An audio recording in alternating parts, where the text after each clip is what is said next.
saying that because I've been a scientist since I was about 5 years old. I'm a scientist. Now, even though I'm a scientist, most of my friends are not. And what I want to share with you today is that in the past few years, when I've talked with my friends about what's been reported in the news media about science, some of them think they know it better than I do. And what I've been concerned about is that many of them are confused about the science they're hearing and frustrated with the science they're hearing.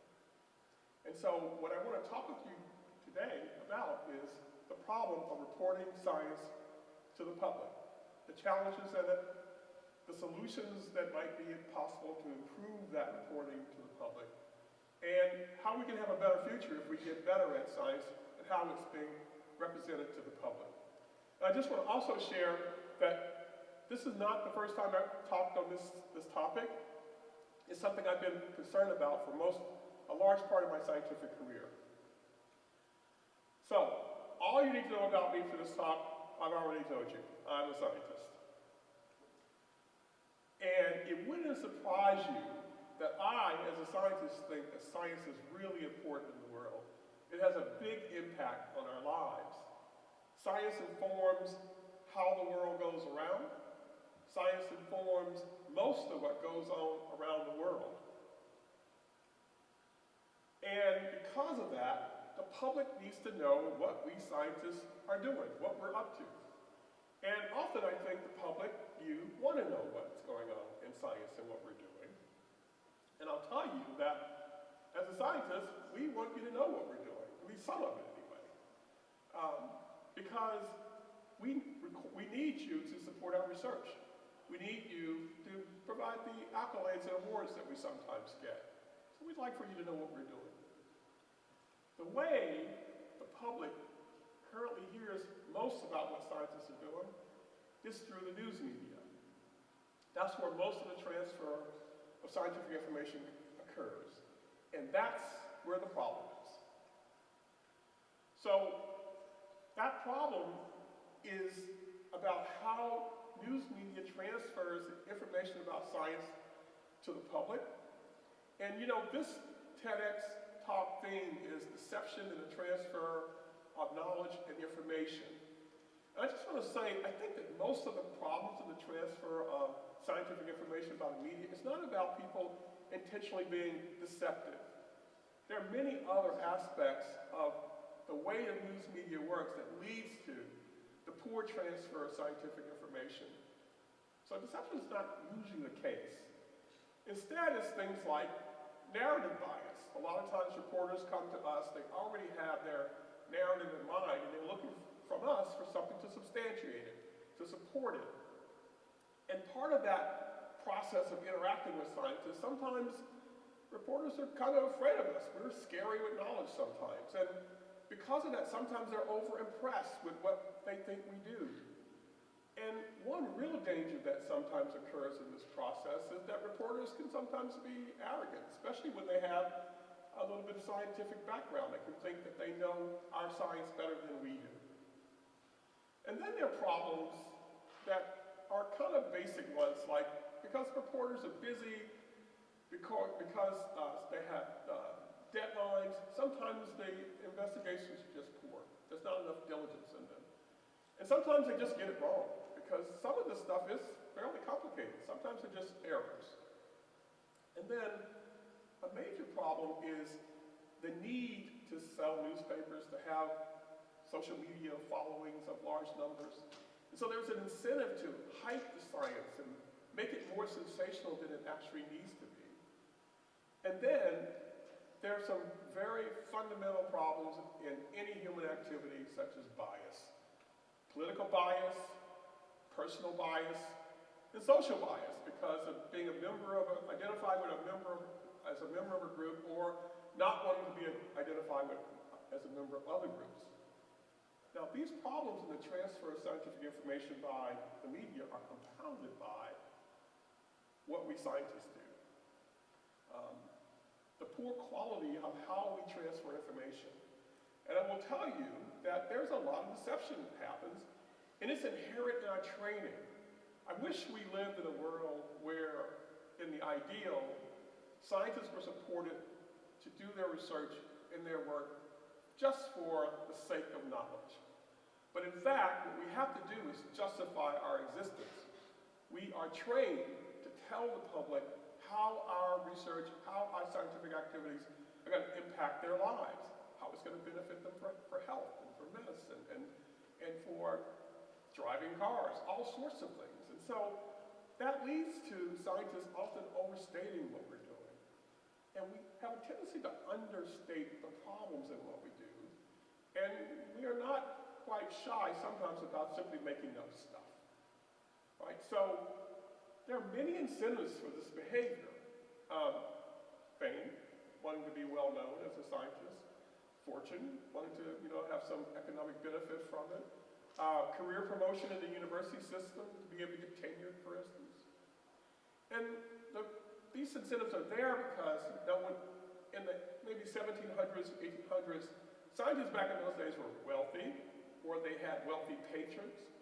But scientists today, we are a much more working class group. Our livelihood is our work. Our funding is the way we pay our bills. And so this compels what happens with the media. Now, I want to also talk about some inherent differences in the way the media works and the way science works that makes this problem of transferring scientific information even more problematic.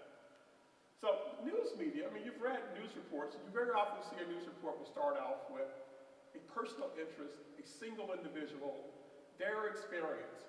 And in the scientific jargon, that's an N of one.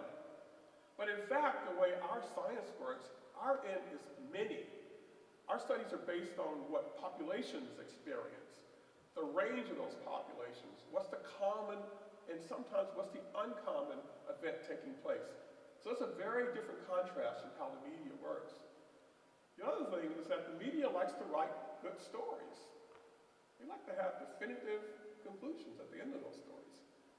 And that's not what the world is like, and that's not what our science is like. We like conclusions too. But we recognize and we quantify the uncertainty in our conclusions. We understand that there is variation, and that things don't always apply. So we're not looking for the final word. We're looking for a better approximation of the world in which we live. And so those two different approaches to the same information leads to this disconnection that I am concerned about. I want to give you an example of this. A more concrete example. And the case in point is recent COVID science reporting, which many of my friends think they know better than I do. And that panel down there is from the Boston Globe, and you can look at any newspaper in the US and you will find these diagrams where the top is the number of COVID cases over time, and the bottom is the number of COVID deaths over time. Compare. You've seen these, right? And so the reporting says that that information is definitive. The reporting tells us that those cases of positive tests are responsible for those deaths. It's certain. And the reporting says, and always focuses on the worst case scenario, that all of those positive cases are in fact responsible for those deaths. The reality in the world that we live in is actually quite different. There are uncertainties, and those uncertainties are actually in that data. It has been carelessly reported. There are false positives. Not all of those points on the COVID case line are in fact due to COVID. There are alternatives. Not all of those deaths are due to the COVID virus. That is the reality, and that is what science tries to quantify and understand and provide to us. And so because of this disconnection, we end up with a public, like my friends, who are confused and alarmed and upset and distrustful and turned off. And the most important thing is that we, the public, are misinformed. We have been told things about the world that we're living in, and they don't match up. And that's a problem with reporting of that information. So are there any solutions to this? I think there are. That's why I talk about this. And I think the most important solution, the first one, is to have earlier science education for everyone, starting with the scientists.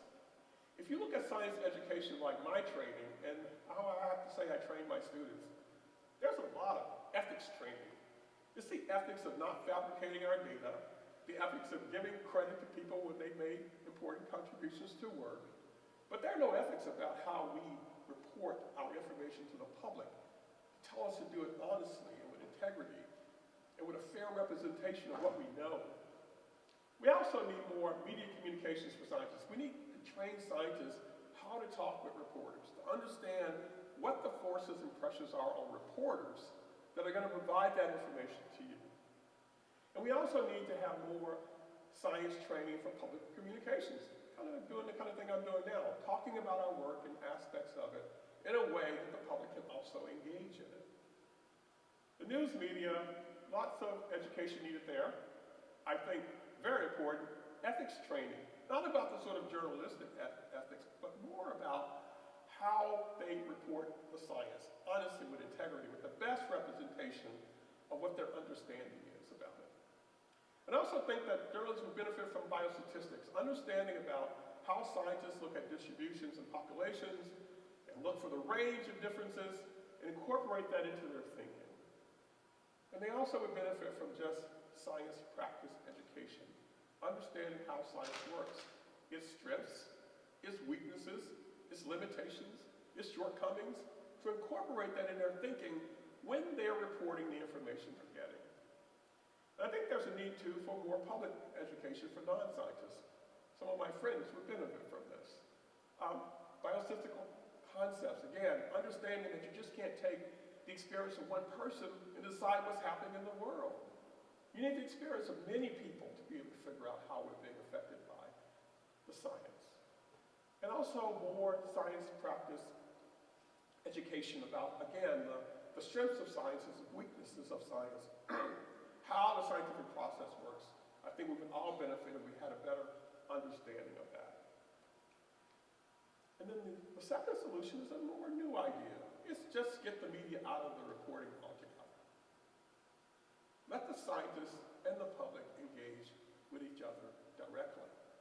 Some of this is already going on. In the case of National Institutes of Health, Clinical Translational Science Institutes, these are institutes at major medical centers around the country. And in those, you, a member of the public, can engage in the scientific development, in the research, talking directly with the clinicians as they are developing new scientific activities, new research that ideally will benefit you. And then there's another idea too, outside of talking to scientists, is having the public come together and talk about how science works. This is called civic science. It's been led by an investigator at Tufts University, Professor Jonathan Garlick.